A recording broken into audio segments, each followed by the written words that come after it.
She found out on a Tuesday afternoon. A random Tuesday. Nothing special about it. She was folding laundry when her phone buzzed. It was a message meant for someone else. And in that single moment, her entire marriage, 22 years, 3 kids, 1 house, 1 life, collapsed into a text thread she was never supposed to see. But here's the thing. She didn't cry. She didn't scream. She didn't even confront him. She smiled. Because right then and there, she made a decision. A cold, calculated, brilliant decision. And 18 months later, he lost everything. Not because she blew up, but because she planned. Stay with me, because this story is going to change how you think about revenge. Let's call her Marie. And let's call him David. They met at 23, got married at 25, built a life the way people used to, slowly, brick by brick, sacrifice by sacrifice. Marie put her nursing career on hold twice, once for their first son, once for their youngest daughter. She trusted David completely. Why wouldn't she? He was charming.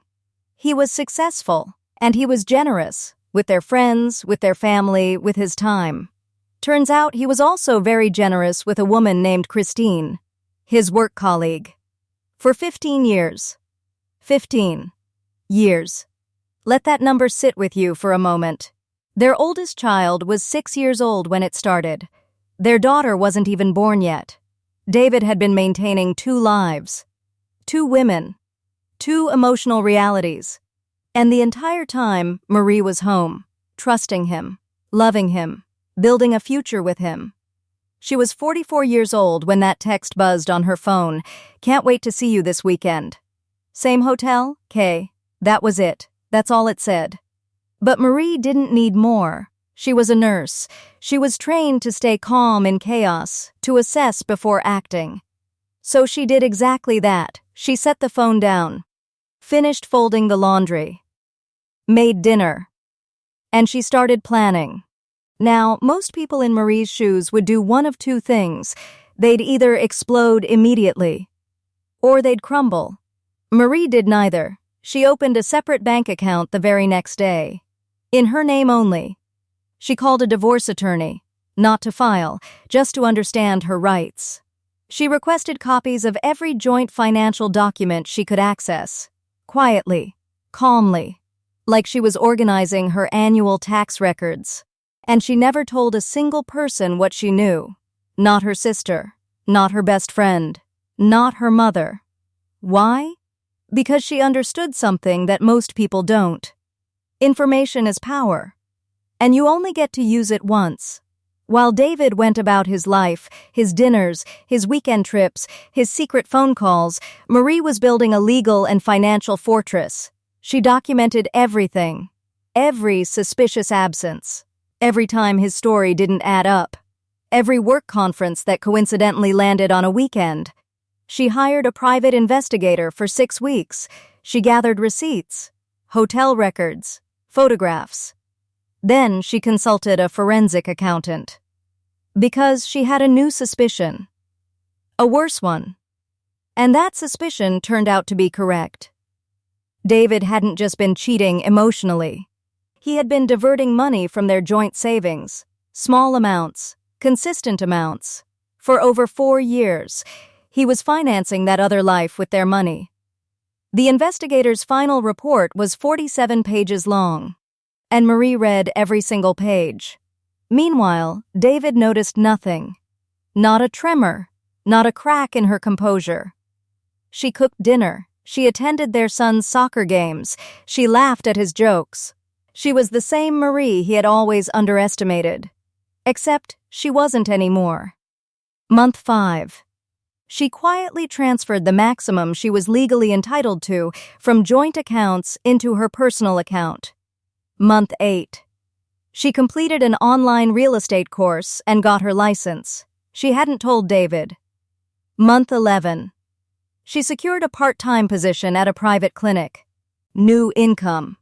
In her name. She was rebuilding herself before the demolition began. And David?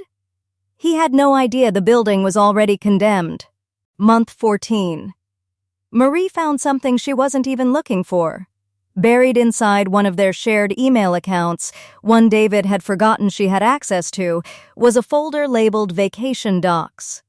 Inside it, a mortgage application. David had applied for a loan to purchase a vacation property, a second home, with Christine. He had used their joint credit history to strengthen his application. Credit that Marie had spent 2 decades helping to build. He was planning a future. With someone else. Using the foundation of the life they had built together. This wasn't just a decade-long affair anymore. This was a whole other life that he had been quietly constructing while Marie raised his children, supported his career, and believed in their marriage. She sat with that for 3 days. Then she called her attorney and said 4 words. It's time to move. The divorce papers were served on a Friday evening. David was at home. He thought they were having a quiet night in. He was wrong. The process server knocked at 6:47 p.m. David opened the door. And everything he thought he knew about his life handed him a legal document. He came into the kitchen where Marie was standing. Calm. Coffee in hand. "What is this?" he said, his voice shaking. "Divorce papers," she said. "I think you knew this was coming." "Marie, wait. We can talk about this. Whatever you think you know." "I don't think anything," she said. "I know. I've known for 18 months. That landed like a punch. You knew? For 18 months and you said nothing?" "I said nothing," she confirmed. "Because I was busy." She placed a folder on the kitchen counter. Inside were the investigators' reports, the financial records, the mortgage application with Christine's name. He went pale. "You went through she corrected. "Our accounts, our credit history, our savings that you redirected." He started to explain. He always had an explanation. He had been practicing explanations his entire adult life. But Marie didn't want explanations anymore. "I don't need you to talk, David. My attorney will talk to your attorney. That's how this works now."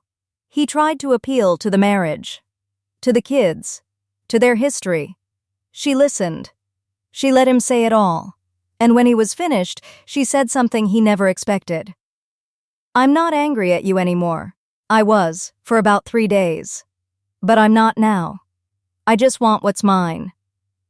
And I'll get it." She wasn't bluffing. Her attorney was one of the best family law practitioners in the state. She had been preparing for this for 14 months. Every document was organized. Every financial discrepancy was documented. Every piece of evidence was court-ready. David hired an attorney in a panic. On short notice, with limited preparation. The proceedings lasted 4 months. Marie received the house. She received a substantial portion of David's pension.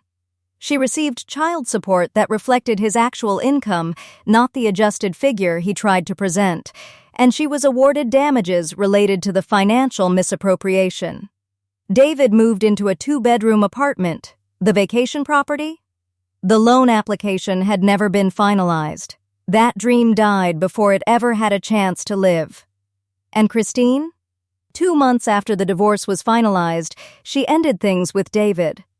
Turns out, the version of David she had fallen in love with, the successful, free, charming man, required a wife to function. He didn't look the same without that infrastructure behind him. All right. Let's do what we do here. Let's be honest. Because not everyone is going to agree on how Marie handled this, and that's exactly why we need to talk about it. The case for Marie. She had been deceived for 15 years. 15. That is not a mistake. That is a deliberate, sustained, long-term choice David made every single day. He didn't just cheat emotionally. He stole from their shared finances. He leveraged their joint credit for another relationship. He made a mockery of every sacrifice Marie made. She didn't destroy his life. She simply stopped protecting it. Everything she did was legal. Every document she gathered was within her rights. She didn't manipulate anyone. She didn't expose him publicly. She didn't go to his employer or his family. She quietly protected herself. And in doing so, she also protected her children. Because a financially stable, emotionally grounded mother is the best thing those kids could have had coming out of that situation. Was she calculating?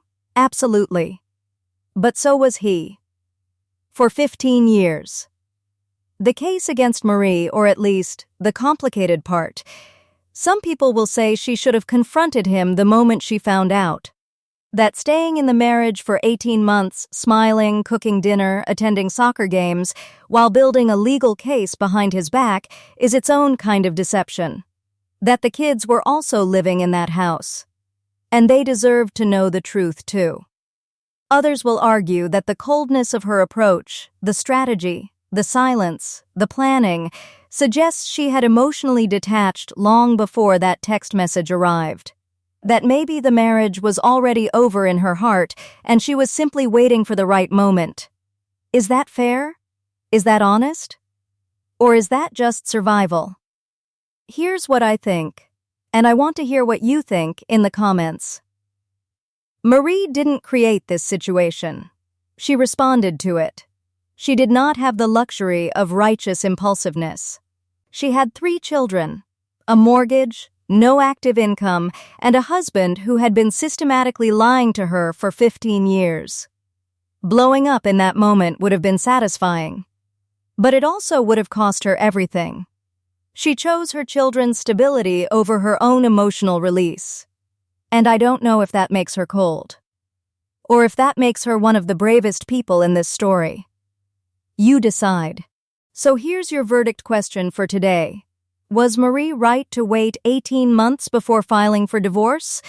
Or did her silence during that period make her just as deceptive as David? Drop your verdict in the comments right now. I read every single one. And if you think she was completely justified, type justice below. If you think she crossed a line by staying silent that long, type too far. If you're somewhere in the middle, tell me exactly where, because I think this one deserves a real conversation. If this story hit different for you, share it with someone who needs to hear it. You never know who's sitting at home right now, folding laundry, quietly planning. And if you're new here, welcome to Confession Verdict. We tell real stories, real consequences, and we let you be the judge. Hit subscribe so you don't miss the next one. Because the next story? It involves a mother-in-law, a forged will, and a secret that a family kept for 30 years. Trust me, you don't want to miss that one. I'll see you there.